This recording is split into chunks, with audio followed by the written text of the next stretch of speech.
Hello guys, welcome to NCR classes. जैसा कि मैंने पहले भी बोला था कि always I try to give you the selected questions, so this is one. Integrate करना है हमें, शुरू हमें यहाँ से करना पड़ेगा। Limit as tends to 0 1 by x plus h का whole square minus 1 by x square divided by h. इसकी लिमिट निकालेंगे।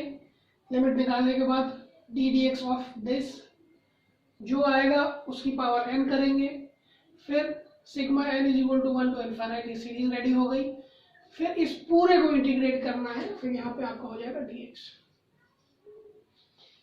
अब जब ऐसा क्वेश्चन है तो हमें ये देखना है कि शुरू कहाँ से करना चाहिए। सबसे पहले हमें इस पार्ट को सॉल्व करना होगा। पहला काम है हमारा इस पार्ट को सॉल्व करना, फर्स्ट। सेकेंड काम है हमारा इस पार्ट को सॉल्व करना। फिर थर्ड पार्ट क्या हो जाएगा हमारा, इसकी पावर क्या करना, n। और फोर्थ पार्ट है सिग्मा के साथ सीरीज को सॉल्व करना। और उसके बाद फिर पार्ट हो जाएगा आपका इंटीग्रल को सॉल्व करना। तो स्टेप बाय स्टेप शुरू करते हैं हम। पहला पार्ट हमारा है जो लिमिट को हमें सॉल्व करना है, तो करते हैं। फर्स्ट पार्ट ये है।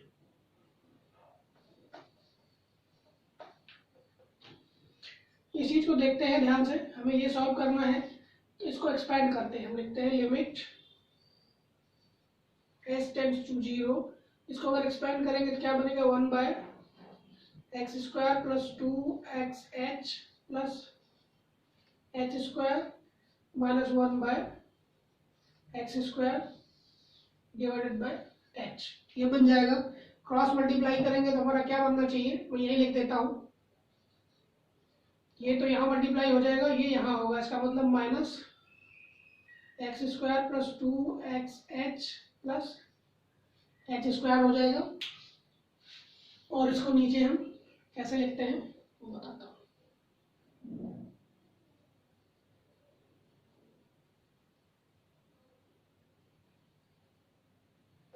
इतना तो ऊपर हो गया, और इसका जो डिनोमिनेटर वाला पार्ट था वो x square plus 2xh plus h square नीचे मल्टीप्लाई हो गया। अब ये और ये कैंसिल हो जाएगा, ये दोनों माइनस में रहेंगे और यहाँ से h कॉमन हो सकता है। इसको ऐसे लिख सकते हैं h 2x प्लस h। ये हो गया, इस h से ये h कट गया।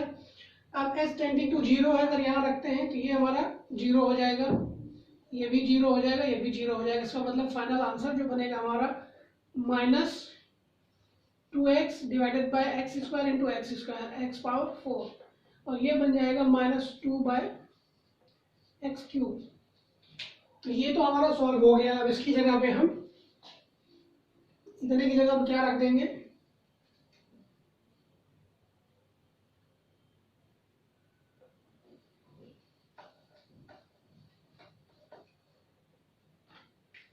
Minus 2 bye x cube. अब इसको डिफ्रेंशिएट करेंगे तो D x of step second है हमारा -2, और इसको क्या लिख सकते हैं, एक्स पावर -3। तो ये क्या बन जाएगा, -2 इंटू -3 एक्स पावर -4, जो सिंपली 6 बाय एक्स पावर 4 बन जाएगा। तो अब इतनी चीजों को हटा के क्या लिख सकते हैं, 6 बाय एक्स पावर 4, और इसकी पावर n है तो इसकी पावर n हो जाएगी। और फिर इस सीरीज को सॉल्व करेंगे। इसका मतलब अब हमें क्या सॉल्व करना है, sigma n is equal to 1 to infinite 6 by x power 4 और whole to the power n। इसको सॉल्व करना है। अगर n की वैल्यू हम रखते जाते हैं 1 2 3, तो ये क्या बनेगा, जीपी सीरीज। अगर कुछ ऐसा होता है 6 बाय एक्स पावर 4 ये लेस देन 1 हो जाता है, तो ऐसी जीपी सीरीज का सम क्या निकलेगा, a बाय 1 माइनस r, यही होता है। तो अब यहाँ पे रख देते हैं, तो हमारा क्या बन जाएगा, इसका मतलब हुआ ये 6 by x power 4 divided by 1 minus 6 by x power 4। Condition यही है। तो ये बराबर क्या बन जाएगा, इसको हम पूरे को क्या करते हैं, यहाँ x पावर 4 से मल्टीप्लाई कर देते हैं और इसमें भी x पावर 4 को मल्टीप्लाई करते हैं, ये बन जाएगा ऊपर 6 और नीचे बन जाएगा x पावर 4 माइनस 6, ये बन जाएगा। ठीक है, तो इसका मतलब है कि यहाँ तक, अब इसको पूरा हटा ही देता हूँ मैं और कुछ ऐसा लिख देता हूँ, ये हो गया 6 divided bye x power 4 minus 6 dx, ये बन गया। तो जो उतना बड़ा इंटीग्रल का पार्ट था वो इतने में सिमट गया। अब इसको सॉल्व करने के लिए हमें क्या करना पड़ेगा, पार्शियल फ्रैक्शन मेथड यूज करना पड़ेगा। तो लेट कर लेते हैं कि 6 by x power 4 minus 6 is equal to आपका हो गया 6 by x square minus root 6 और आपका एक्स स्क्वायर प्लस रूट 6, ऐसा बन गया। A square minus b square, a square plus b square. अब इसको हम ऐसे लिख सकते हैं 6 by x square minus root 6 x square plus root 6, इसको लिख सकते हैं a x plus b divided by x square minus root 6 plus c x plus d divided by x square plus root 6।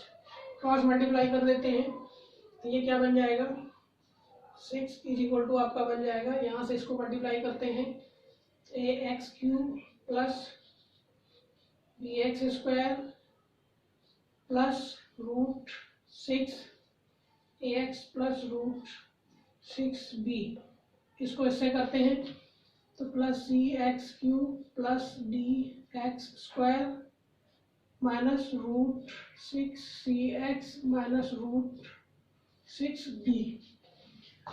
अब हम क्या करते हैं, इसको ऐसे लिख सकते हैं a plus b x cube plus root 6 a plus root 6 minus root 6 c और ये आपका हो गया x, ये दोनों एक साथ में ले लिए, इनको और इनको एक साथ में ले लिया और प्लस आपका लिख देते हैं b plus d x square minus plus लिख लेते हैं रूट 6 बी माइनस डी, इनको और इनको ले लिया। अब यहाँ कांस्टेंट टर्म जो है वही है, बाकी सब जीरो है, जिसका मतलब a प्लस बी, ये सी है, बी नहीं है। a plus C is equal to 0 हो गया इससे, और इससे देखते हैं b plus D is equal to 0 हो गया, इससे देखते हैं तो root 6a minus root 6c is equal to 0 implies that a minus c is equal to 0। तो इसको इकट्ठा कर लेते हैं, a minus c is equal to 0, b plus d 0 है और यहाँ ये कांस्टेंट टर्म है, तो यहाँ से क्या आ रहा है b minus d root 6b minus d is equal to 6, तो b minus d is equal to 6 by root 6 is equal to root 6 आ गया। तो इनको इकट्ठे इनसे सॉल्व करते हैं तो क्या आएगा, a is equal to C is equal to 0। तो यहाँ पता चल गया ये 0 है, ये 0 है। ठीक, अब जब ये 0 हो जाता है तो सिर्फ हमें क्या सॉल्व करना है,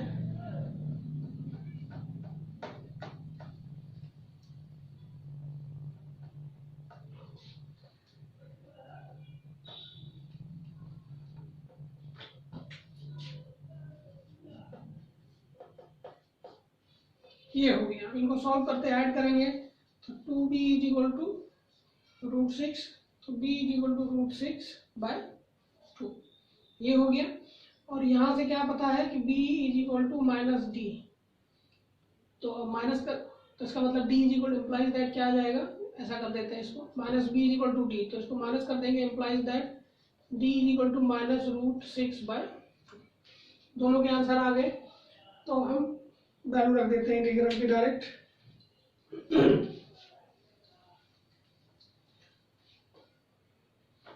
इसको लिख सकते हैं इक्वल टू इंटीग्रल ऑफ, अब हमारा पहले है b, तो b की जगह पे क्या है हुआ हमारा a, रूट 6/2, और आपका यहाँ पे क्या दिया हुआ है x² माइनस रूट 6 dx, और दूसरा था तो यहाँ माइनस लग जाएगा, रूट 6/2 इंटीग्रल ऑफ आपका हो जाएगा dx divided by x² plus root 6, ये हो जाएगा। ऐसा हो गया।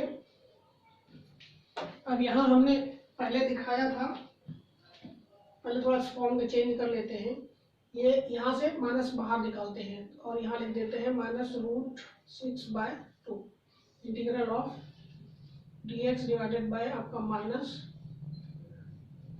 x² माइनस, तो इसको जब माइनस लेंगे तो ये इधर आ जाएगा, इधर चला जाएगा, ये कुछ ऐसा बन जाएगा। 4th पावर ऑफ 6, तो 6 ऐसे करके यहाँ 4 लिख देंगे, इसका square minus x²,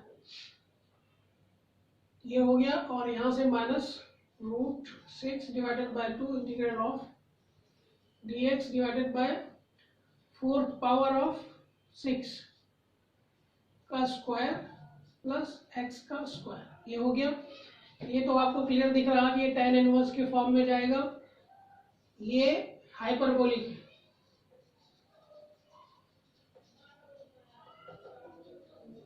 hyperbolic inverse के फॉर्म में ये जाएगा। क्यों, क्या है, क्योंकि यहाँ पे हमने बताया था कि 6/x² जो था वो क्या था, लेस देन 1 था। इससे क्या पता हमें चला हमारा modulus of x² is greater than 6, तो ये tan की जगह cot में चला जाएगा। और माइनस अगर कभी ऐसा हो, integral of minus divided by आपका x² और ये ऐसा हो a² माइनस x² हो, तो ये सिंपली बन जाता है cot हाइपरबोलिक इनवर्स, यहाँ 1/a भी रहेगा x/a, तो यहाँ से क्या बन जाएगा हमारा, अब हमने माइनस यहाँ बाहर निकाल लिया तो यहाँ माइनस की जरूरत नहीं है, या इसको यहाँ करते ऐसे कर देते हैं, क्योंकि इसका हो गया पूरा under root 6/2 into 1/a 1/4th root of 6 और cot hyperbolic inverse x/4th root of 6, ये हो गया minus root 6/2 into 1/a 1/4th root of 6 और tan inverse x/a x/4th root of 6 और प्लस एक कांस्टेंट लगा देंगे, तो ये आपका कुछ ऐसे बन गया।